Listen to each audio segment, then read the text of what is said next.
Hi friends, কেমন আছো? আশা করি সবাই ভালো আছো। চলো আজকে তোমাদের সাথে একটা জিনিস শেয়ার করি।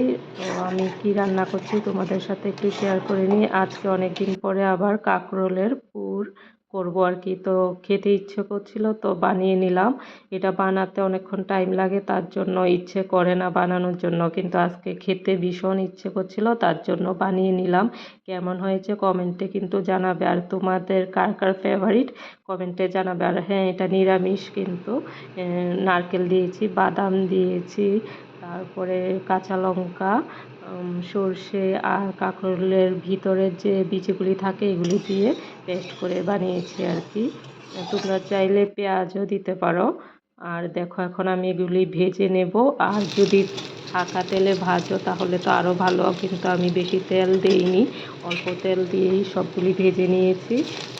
তোমরা চাইলে চালের গুঁড়ো, বেসন দিয়েও ভেজে নিতে পারো, ফ্রাই করতে পারো, তাহলে আরও ভালো হয়। আমি দিইনি, আমার থেকে এভাবেই ভালো লাগে। আর কেমন হয়েছে কমেন্টে কিন্তু নিশ্চয়ই জানাবে। দেখো কাঁকরোলের পুরগুলি রেডি হয়ে গেছে, আর খেতে জানো ভীষণ টেস্টি হয়েছে। নারকেল আর বাদামের মিক্সটা দারুণ লাগে আমার থেকে। তো কমেন্টে জানাবে। টাটা।